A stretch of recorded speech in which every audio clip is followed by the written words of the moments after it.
اچھا ایک اور اس میں ہم اہل حدیث کو بھی اس میں لے لیتے ہیں. اہل حدیث کیا ہے؟ جب شیعہ سنی دو فرقے بڑے وجود میں آئے، جن کا ابھی تک فرقے تو بہت سارے بنے تھے، بہت سارے تو ختم ہی ہو گئے، کیونکہ جو باطل چیزیں زیادہ پنپتی نہیں ہیں، اور پنپتی بھی ہے تو ایک جگہ قائم نہیں رہتی. آپ اگر 1200 سال پہلے کے شیعہ کو دیکھ لیں تو الگ تھے، 200 سال بعد والے الگ، آج الگ، تو وہ بہت یعنی ایک جگہ نہیں. آپ اہل سنت والجماعت کو دیکھیں گے نا تو جو 1200-1300 سال پہلے تھے آج بھی اسی ٹریک پر ہیں وہ. خاص طور پر جو ان چاروں مکاتب فکر کو فالو کرتے ہیں، حنفی، مالکی، شافعی، حنبلی، ان کے اصول 1300 سال پہلے لکھ لیے گئے تھے، مسائل بھی لکھ لیے گئے تھے، تو اب اس سے ہٹتے نہیں ہیں. یہ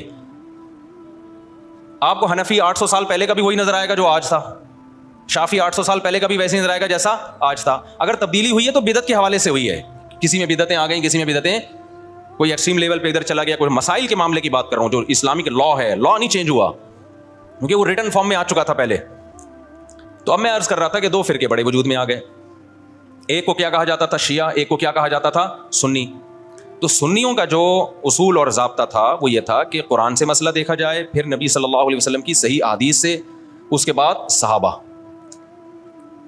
تو انہوں نے اس اصول کو سامنے رکھ کے ریسرچ کی، اور باقاعدہ جیسے حدیث کو ریٹن فارم میں محدثین لے کر آئے کہ بھئی اب سینہ بسینہ کب تک چلے گی، اس کو ریٹن فارم میں لے کر آؤ، کتابیں لکھو، ضائع ہو سکتا ہے علم.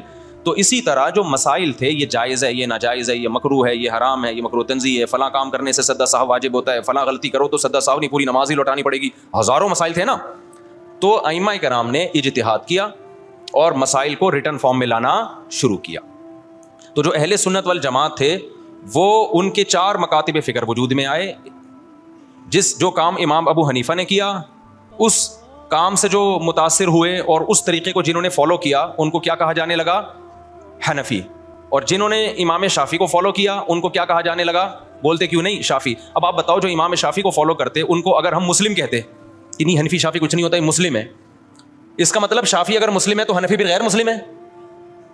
نہیں آئی میرا خیال ہے بات سمجھ. تو یہ نام صحیح ہوتا؟ جنہوں نے امام مالک کو فالو کیا ان کو کیا کہا جانے لگا؟ مالکی. جنہوں نے امام احمد کو فالو کیا انہوں کو کیا کہا جانے لگا؟ حنبلی، جیسے کہ سعودی عرب میں. تو اللہ کا کرنا ایسا ہوا کہ یہ 4 اماموں کا فقہ دنیا میں چلا ہے صدیوں. بہت سارے مسائل میں ان میں اتفاق تھا. کچھ مسائل ایسے تھے کہ 2 امام ایک طرف، 2 دوسری طرف، کچھ میں 3 ایک طرف، ایک طرف. تو جو اختلافی تھے وہ اب اختلافی رہ گئے ہمیشہ کے لیے، جو اتفاقی تھے وہ کیا بن گئے؟ اتفاقی بن گئے. اب جو اختلافی تھے تو علماء نے کہا کہ بھائی چونکہ اتنے بڑے بڑے ائمہ نے ریسرچ کا کام کیا ہے، یہ اختلاف اب حل نہیں ہو سکا. جیسے رفع الیدین کا مسئلہ اختلافی بن گیا، امام کے پیچھے آمین زور سے کہنی ہے آہستہ کہنی ہے، یہ کیا بن گیا؟ اختلافی. ہاتھ یہاں باندھنے، یہاں باندھنے، یہ ذہن میں رکھیے سینے پہ ہاتھ باندھنا کسی مجتہد سے منقول نہیں ہے، بلکہ سعودی عرب کے ایک عالم کا بھی کلپ بھی آیا، انہوں نے کہا یہ مکروہ عمل ہے سینے پہ ہاتھ باندھنا، کیونکہ اس بارے میں صحیح حدیث موجود نہیں ہے. تو اگر میں کہتا نا ہندوستان کے کسی عالم کا تو پھر لوگ کہتے ہیں نہیں یہ تو مانتے ہی نہیں حدیثوں کو، حالانکہ غلط بات ہے، کیوں نہیں مانتے بھائی. لیکن سعودیہ کے تبھی آپ نے ائمہ حرمین کو بھی دیکھا ہوگا سینے پہ ہاتھ نہیں باندھتے، وہ بھی نیچے ہاتھ باندھتے. تو چاروں اماموں میں کسی کے ناف کے اوپر ہے، کسی کے ناف کے تھوڑا سا اوپر، کسی کا ناف کے بالکل اوپر. ایسا چاروں میں سے کسی کی ریسرچ نہیں ہے کہ سینے پہ ہاتھ باندھے جائیں، یہاں یوں کر کے ہاتھ باندھے جائیں. خیر جو باندھتے ہیں ہمیں ان سے کوئی چڑ نہیں ہے، کوئی اتنا بڑا ایشو نہیں ہے. یہ میں تو صرف یہ بتا رہا ہوں کہ یہ جو الزام لگایا جاتا ہے نا کہ یہ لوگ حدیثوں کو نہیں مانتے، یہ الزام غلط ہے. کیونکہ حدیث میں ہوتا نا تو یہ 4 اتنے بڑے بڑے مجتہدین جن کو پوری امت نے، جو تابعین تبع تابعین کے دور کے لوگ تھے، ان کو تو حدیثیں زیادہ پہنچی تھیں اور حدیث کی سند کی تحقیق یہ زیادہ اچھے طریقے سے کر سکتے تھے، یہ قائل ہوتے اس کے. تو ابن خزیمہ کی جو روایت ہے سینے پہ ہاتھ باندھنے والی، صحیح روایت نہیں ہے. مصیبت آج کل یہ ہے کہ آپ کا جو مذہب ہوتا ہے آپ وہ حدیث کو لازمی صحیح کہنا ہے مارکیٹ میں جو چل رہا ہے، اور جو مخالف کی دلیل ہے وہ لازمی کیا ہے؟ پہلی نظر میں ہی ضعیف ہے. یہ چل رہا ہے مارکیٹ میں.